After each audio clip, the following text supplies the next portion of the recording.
morning students. So we had discussed about equality and dignity. These are very essential key point in our democracy. So next topic is issue in the democracy, है ना. democracy में equality से related issue कौन कौन से हैं, problems है ना. और ये जो issues हैं ये सिर्फ हमारी कंट्री में नहीं है, और भी बहुत सारी कंट्रीज़ हैं जहाँ पर equality को लेकर problems चलती रहती हैं, है ना. फिर हम उनके खिलाफ लोग रिवॉल्ट करते हैं, उनके खिलाफ विरोध करते हैं, फिर उनको वहाँ से हटा देते हैं, है ना. उसी तरीके से एक एग्जांपल दिया हुआ है यहाँ पर यूनाइटेड स्टेट ऑफ अमेरिका का, है ना. यूनाइटेड स्टेट ऑफ अमेरिका का यूएसए का एक एग्जांपल है. वहाँ पर क्या था कि लगभग 1950 से पहले 1950 से पहले जब हमारे कंट्री में लगभग आज़ादी नई नई आई थी, है ना, तो उससे पहले वहाँ पर क्या था कि वहाँ पर जो एफ्रो अमेरिकन लोग थे, है ना, एफ्रो अमेरिकन. अब एफ्रो अमेरिकन लोग कौन होते हैं? एफ्रो अमेरिकन लोग वो होते हैं जो नॉर्मली तो अफ्रीका से बिलोंग करते हैं, मतलब कि उनके जो दादा परदादा वो जो लोग थे वो तो अफ्रीका से बिलोंग करते हैं, लेकिन वो बाद में जाकर अमेरिका में रहने लग गए, है ना. पहले वो अफ्रीका के लोग थे, उनके दादाजी, उनके परदादाजी वगैरह, है ना, पिताजी, तो ये सब लोग पहले अफ्रीका में रहते थे, लेकिन उसके बाद में इनको स्लेव्स के रूप में, मतलब नौकरों के रूप में अमेरिका ले जाया गया था.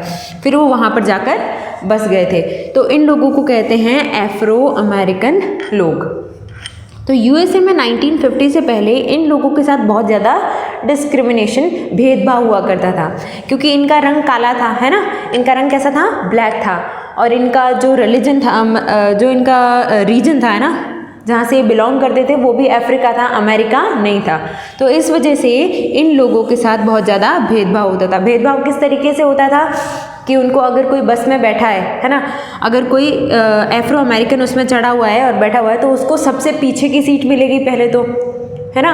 और अगर उसके बाद में भी कोई अमेरिकन आदमी आता है, कोई वाइट मैन आता है, कोई वाइट वुमेन आती है, तो उनको खड़े होकर, ये ब्लैक्स को खड़े होकर उनको अपनी सीट देनी पड़ेगी, है ना. उनको ब्लैक्स को अपनी सीट वाइट्स को देनी पड़ती थी. फिर वाइट्स के लिए और ब्लैक्स के लिए अलग अलग हॉस्पिटल्स, अलग अलग स्कूल्स, अलग अलग सिनेमाघर, सब कुछ अलग अलग था, है ना. और जो ब्लैक्स की जगहें थी, जैसे कि कोई घूमने की जगह, कोई होटल, खाना खाने की जगह, रेस्टोरेंट वगैरह, है ना, स्कूल, हॉस्पिटल्स, ये सब बहुत लो क्वालिटी के थे. यहाँ पर उनकी स्कूल में टीचर भी अच्छे नहीं थे, है ना. ऊपर से वहाँ की जो इंफ्रास्ट्रक्चर था, जो स्कूल्स वगैरह थी, वो भी अच्छे से डेवलप नहीं थी, है ना. और इस तरीके से इन एफ्रो अमेरिकन के साथ में बहुत ज़्यादा भेदभाव हुआ करता था. फिर लगभग ऑन द डेट ऑफ 1 दिसंबर 1955, है ना, इस तारीख को क्या हुआ था, एक रोज़ा पार्क नाम की विमेन थी. क्या नाम था? रोज़ा पार्क. इसने क्या किया, ये एफ्रो अमेरिकन विमेन थी, है ना. ये कैसी थी? एफ्रो अमेरिकन विमेन थी. तो वो अपने बहुत ज़्यादा थक गई थी दिन के काम से, तो वो जाकर बस में बैठ गई, है ना. फिर एक वाइट आदमी आया, वाइट कलर्ड मैन, यानी कि अमेरिकन आदमी आया. उसने कहा कि आप मुझे जगह दो, लेकिन उस विमेन ने अपनी जगह नहीं दी. रूल के हिसाब से तो इसको अपनी जगह देनी पड़ती थी, लेकिन क्योंकि ये बहुत थकी हुई थी, फ्रस्ट्रेटेड थी, तो इसने अपनी जगह उस आदमी को नहीं दी. उसके बाद में वहाँ पर एक सिविल राइट मूवमेंट शुरू हुआ. Civil right movement. इसमें क्या हुआ, सिविल राइट्स मूवमेंट में क्या हुआ, जितने भी एफ्रो अमेरिकन लोग थे, जितने भी एफ्रो अमेरिकन लोग थे, इन्होंने क्या किया, ये आपस में एकजुट हो गए और अमेरिकन्स का इस भेदभाव के खिलाफ विरोध करने लगे, है ना. Against this discrimination they started revolting. उन्होंने रिवॉल्ट स्टार्ट कर दिया. किसने? ब्लैक्स पीपल ने. जो ब्लैक्स थे, यानी कि जो एफ्रो अमेरिकन पीपल थे, उन्होंने विरोध करना शुरू कर दिया कि हमारे साथ हम ये भेदभाव, ये डिस्क्रिमिनेशन टॉलरेट, सहन नहीं करेंगे, है ना. तो इस मूवमेंट को क्या नाम दिया, इस आंदोलन को, मूवमेंट का मतलब होता है आंदोलन, है ना. इस मूवमेंट का नाम था सिविल राइट्स मूवमेंट, है ना. सिविल राइट जो होते हैं वो बेसिक राइट्स होते हैं, मतलब कि हर एक इंसान को मिलने चाहिए, है ना. तो इन्होंने चाहे वो ब्लैक हो, वाइट हो, है ना, जेंडर चाहे फीमेल हो, मेल हो, सबको ये सिविल राइट्स मिलने चाहिए. तो इन्होंने एक सिविल राइट्स मूवमेंट स्टार्ट किया. फिर 1964 में एक एक्ट पास हुआ, 1964 में 1964 में एक एक्ट पास हुआ जिसको कहते हैं सिविल राइट्स एक्ट 1964। तो उस एक्ट के दौरान, उस एक्ट में क्या बताया गया कि ब्लैक्स को और वाइट्स को इक्वल राइट्स मिलेंगे, ना ब्लैक बड़ा होगा ना वाइट बड़ा होगा, ना सबको इक्वालिटी पर ला दिया है ना। जो ब्लैक्स को छोटा समझते थे, इन्फीरियर समझते थे, अब वो ऐसा नहीं कर सकते है ना, कोई भेदभाव ब्लैक्स के साथ में नहीं होगा, एफ्रो अमेरिकन पीपल्स के साथ में कोई भेदभाव नहीं होगा, है ना। ऐसा एक एक्ट पास हुआ, civil right act 1964। The Civil Right Act of 1964 prohibited discrimination on the basis of race, religion and national origin। इन तीन चीज़ों पर है ना, race, religion and national origin, इन तीन चीज़ों को आप मद्देनज़र रखते हुए कोई भी तरीके का डिस्क्रिमिनेशन, कोई भी तरीके का भेदभाव नहीं कर सकते। पहला है रेस। कौन कौन सी चीज़ों में भेदभाव नहीं हो सकता? रेस, रिलीजन और प्लेस ऑफ ओरिजिन, है ना। रेस का मतलब होता है स्किन कलर, है ना। आप ये नहीं कह सकते कि ये ब्लैक कलर है तो ये छोटा है, ये वाइट कलर है तो ये बड़ा है ना। रेस के हिसाब से आप डिस्क्रिमिनेशन, रेस का मतलब होता है स्किन कलर, स्किन कलर के हिसाब से आप डिस्क्रिमिनेशन नहीं कर सकते, है ना। फिर है रिलीजन। रिलीजन का मतलब होता है धर्म, धर्म के हिसाब से आप कुछ नहीं कर सकते। जैसे कोई हिंदू है, कोई मुस्लिम है, तो आप धर्म के हिसाब से उनके साथ भेदभाव नहीं कर सकते। फिर है प्लेस ऑफ ओरिजिन, मतलब कि वो कहाँ से बिलोंग करता है। प्लेस ऑफ ओरिजिन का मतलब कि उसका ओरिजिन कहाँ पर हुआ है, मतलब उसका जन्म कहाँ पर हुआ है ना। प्लेस ऑफ बर्थ भी कह सकते हैं हम इसको, प्लेस ऑफ बर्थ, है ना।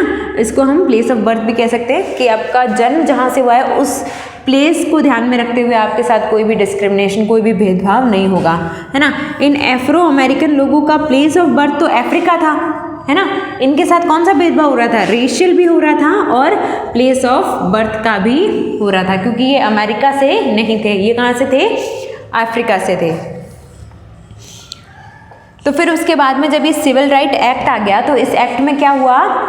ब्लैक और वाइट को सब जगह इक्वल राइट मिल गए, है ना। ब्लैक्स को भी उन्हीं स्कूल में एडमिशन मिलने लग गया जहाँ पर वाइट्स को मिलता था, है ना।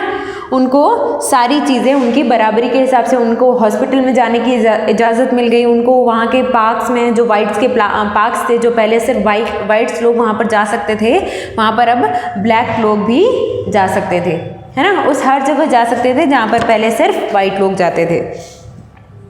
लेकिन ये तो इनको क्या मिले? सोशल राइट्स मिले, है ना। ये क्या, कौन से राइट्स मिले? सोशल राइट्स, मतलब कि इनको सोसाइटी में इक्वल राइट देने की कोशिश की गई, है ना। कि ये जहाँ चाहे वहाँ जा सकते हैं, है ना। कोई भी हॉस्पिटल का ये कोई भी हॉस्पिटल चाहे वो वाइट्स के लिए पहले रिजर्व था, लेकिन अब ब्लैक्स भी वहाँ पर जा सकते हैं, कोई भी स्कूल में पढ़ सकते हैं। लेकिन इनकी जो इकोनॉमिक कंडीशन थी, मतलब कि इनकी जो फाइनेंशियल कंडीशन थी, इनके पास पैसा इतना था ही नहीं, है ना। ये इतने अमीर नहीं थे कि ये इतनी बड़ी बड़ी स्कूल, इतने बड़े बड़े हॉस्पिटल को अफोर्ड कर पाए, है ना। तो एक तरीके से इनको राइट तो दे दिए गए सिविल राइट्स एक्ट के दौरान, है ना। इनको राइट्स तो मिल गए, लेकिन कंप्लीट इनको अथॉरिटी नहीं दी गई, क्योंकि इनके पास कोई भी इकोनॉमिक राइट्स नहीं थे। इकोनॉमिक राइट नहीं मिलने की वजह से ये उन चीज़ों को अफोर्ड ही नहीं कर पाते थे, है ना। जो बड़े बड़े स्कूल्स थे, बड़े बड़े हॉस्पिटल्स थे वहाँ पर, या फिर कोई बड़ा सिनेमा हॉल हो गया, बड़े पार्क हो गए, है ना, यहाँ पर वो जा ही नहीं पाते थे, क्योंकि वो उनको अफोर्ड ही नहीं कर सकते थे। So minimum facility and poorly qualified teachers as compared to white student who either attend private school or live। अब जो white people थे वो तो क्या करते थे, या तो प्राइवेट स्कूल में जाते थे या फिर कोई बड़ी गवर्नमेंट स्कूल में जाते थे, लेकिन ये ब्लैक्स उसको अफोर्ड नहीं कर पाते थे, क्योंकि उन स्कूल की फ़ीस बहुत ज़्यादा हुआ करती थी। तो ये भी एक तरीके की प्रॉब्लम है हमारी डेमोक्रेसी में, जहाँ पर लोगों को इकोनॉमिकली स्ट्रॉन्ग करना भी बहुत ज़रूरी है। इकोनॉमिकली मतलब कि उनको अच्छी नौकरी होनी चाहिए उनके पास, तभी तो वो इकोनॉमिकली स्ट्रॉन्ग होंगे। अच्छा बिजनेस होना चाहिए, तो उनको बिजनेस करने में, उनको नौकरी करने में, स्किल्स पैदा करने में हेल्प करनी चाहिए गवर्नमेंट को। फिर है इंडिया में कॉन्स्टिट्यूशन में एक आर्टिकल है 15। कॉन्स्टिट्यूशन का मतलब क्या है? कॉन्स्टिट्यूशन का मतलब है संविधान। संविधान संविधान एक ऐसी बुक है हमारी कंट्री की, संविधान एक ऐसी बुक है जहाँ पर जितने भी रूल्स एंड रेगुलेशन है हमारी कंट्री के, जितने भी रूल्स एंड रेगुलेशन सब कुछ लिखा है ना। हमारी कंट्री के जितने भी रूल्स एंड रेगुलेशन हैं वो सब कुछ लिखे हैं इस संविधान में। तो उस संविधान में एक आर्टिकल है 15, ये क्या कहता है कि सबको इक्वालिटी दी जाएगी। अब किस तरीके से दी जाएगी? The state shall not discriminate against any citizen on the ground of only religion, race, caste, sex, place of birth or any of them। जो स्टेट है, स्टेट का मतलब कि जो गवर्नमेंट है, गवर्नमेंट डिस्क्रिमिनेट नहीं कर सकती किसी भी सिटीजन के साथ में। किस किस बेसिस पर नहीं कर सकती? रिलीजन, रिलीजन का मतलब होता है धर्म के हिसाब से नहीं कर सकती। रेस का मतलब होता है स्किन कलर के बेस पर नहीं कर सकती। कास्ट का मतलब होता है जाति के बेस पर नहीं कर सकती।